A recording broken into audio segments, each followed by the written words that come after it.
How can I possibly be in a healthy marriage? I've never seen one. Sometimes we are our own worst enemy. Every person has value, but mine is designer baggage.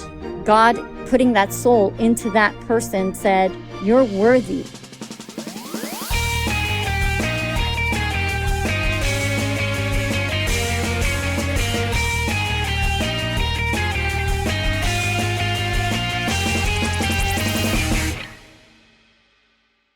Thank you, Gitzi, and it's a pleasure to be here. I run a girls' high school. I also teach in Beth Rivka Teachers Seminary. I work for Operation Survival as Director of Community Education, and we do lectures, parenting workshops, and so forth. And I love talking to people. So today's topic that we wanted to tackle was the idea of when people come into their relationships, very often they're carrying, I don't know if I like the word baggage, sorry, but everyone's carrying something. It kind of makes it harder to open yourself up to a really true and giving and receiving relationship. And so I wanted to kind of hear from you. What are some tips and tricks that you can give us to help us in our relationships? It starts with examining what baggage is, pun intended. It's a heavy topic at times. And let's look at going into a marriage first, what's required of us to be really prepared and dealing with baggage. And there is trauma. Trauma is not what happened to us. It's what happens inside of us as a result of what happened on the outside of us. And there's big T trauma and little t trauma. Big T trauma is, God forbid, somebody was the product of a messy divorce where they got bounced back and forth from mother to father their entire childhood. Somebody was abused, God forbid. That's big T trauma. But then there's little t trauma. When I was in 4th grade, my teacher was really nasty. It didn't completely change the focus of my life. And that's kind of the difference between big T trauma and little t trauma, is that big T trauma really shapes us in a direction that was unexpected.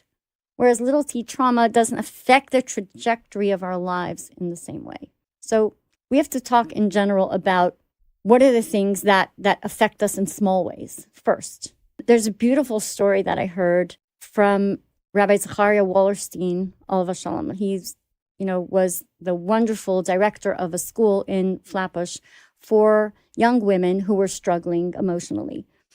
And he had a student that was a graduate, and she was, in her early 20s, and she decided it was time for her to get married, and she went to see a matchmaker. And the matchmaker saw her, profile and said, well, this is going to be rather difficult to find you a match because you have a lot of baggage.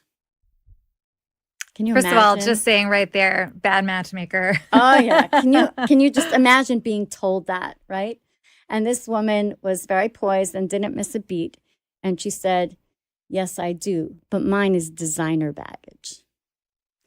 And the reality is that all of our baggage is designer baggage, because every part of our personality, our emotions, the makeup of our soul, our physical being, and our experiences were designed for us by God, specifically for us to be able to do certain things in this world, to be able to change the world in our own unique way.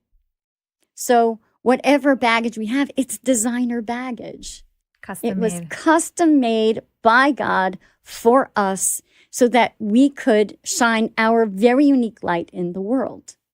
It's important for us to recognize that it's designer baggage. And the question is then, what do we do with that before entering into a relationship?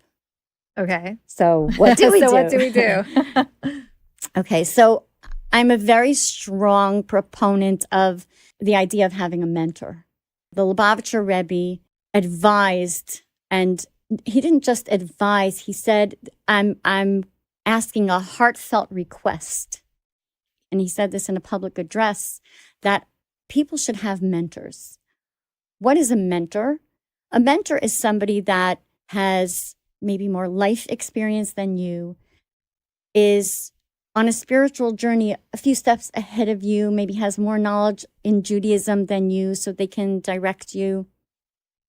And someone that can reflect back to you like a mirror what you project and what you may need to grow. And we should look for someone that is going to influence us to become our best selves, to hear us and see us for who we are, and really reflect back to us what we represent to the world and help guide us, walk us through what we need to do to become our best selves. Now, we're not talking about someone that you're going to pay money to delve deep into your psyche and figure out, just exactly what your mother did wrong in toilet training you so that you have control issues today. We're not talking about those kinds of things.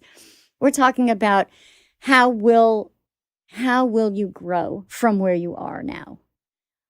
It's, I guess, in some ways like a coach, but it's more than that because it also really speaks to the spiritual development of a person and how that can help us to go into a relationship. So I advise young people to, grab a nice coffee, sit down with a mentor, and get ready to have, to hear some hard truths. Honest criticism and being honest and prepared really to hear that. Right. And honest and constructive criticism. Be open to the change that your mentor is suggesting that you might make. And it could be anything from, how you take care of your health to maybe you should learn more, get more Jewish background, to like build up your soul. Or maybe there are relationships you're in that you could be repairing right now to help you to prepare for marriage. So it's a great idea to have a mentor, someone that can guide you to work on your baggage, whatever it may be. If we honestly examine our close friendships or our relationships with family members, and we're not talking about toxic relationships, but let's talk about, more or less healthy relationships, we'll notice patterns of how we react to certain types of things, to certain situations. We'll notice patterns of what does it take to get us insulted, or when do we lose our temper, or when do we feel the most validated within a relationship. And if we really put it under a microscope, we'll start to notice those patterns. And just that awareness can be so helpful when going into a romantic relationship, a marriage relationship, because when we're dating, we could start to see those patterns as well. Some of those patterns will be good and they'll be healthy. And some of those patterns might not be so healthy. And then the question is, again, speaking to a mentor, or sometimes it's speaking to a therapist. Sometimes your mentor will tell you, I think you should see a therapist to resolve this issue with your father, your mother, your, whoever. Sibling, past relationship. Exactly. So it's just important to start to take notice of your current relationships, the people you're really close with, and how they evolved, and what are some of the things that are the sticking points in those relationships, and maybe even look at why. There have been numerous times over the years where a young woman who came from what we'll call a dysfunctional home, meaning a home where there wasn't a healthy marriage relationship, young woman will come to me and ask me, how can I possibly be in a healthy marriage? I've never seen one. And my advice there is go see one. Go see more than one. Go spend time with people who have healthy marriage relationships so that you know what it looks like from the inside.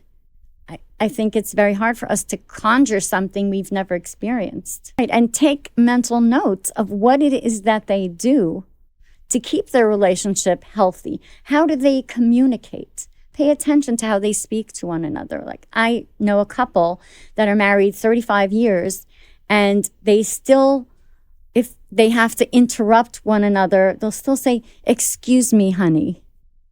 Do you mind if I interrupt you?" And that's quite incredible.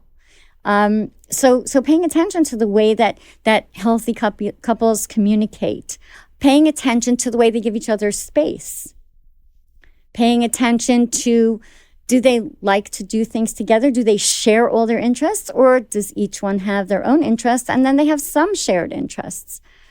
And that's a very, very important point that can help people to build their arsenal of tools.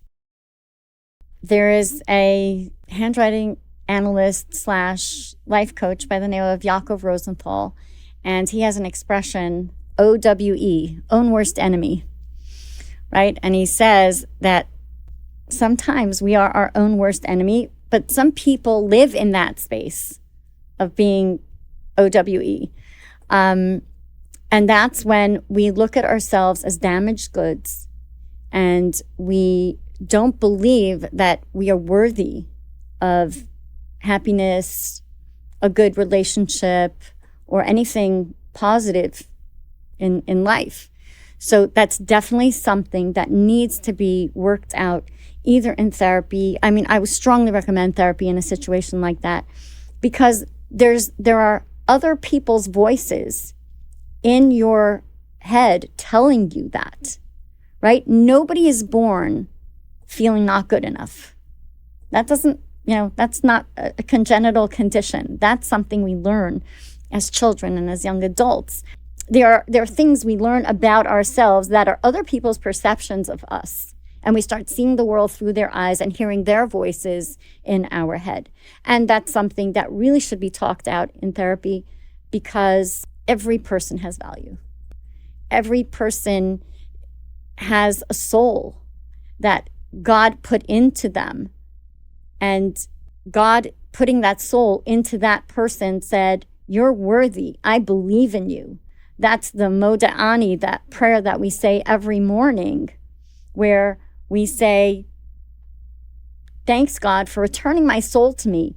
The last words are, Rabba emunatecha, you have faith in me. You have great faith in me, right? So if the Holy One, blessed be He, has great faith in me, who am I to doubt that?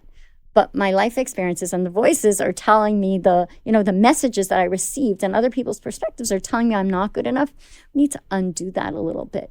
And it often takes some therapy or some coaching to really... And inner healing. Yeah, to really, really go deep and start hearing new messages. And those messages have to come from deep within. But often we need someone to help give us those messages.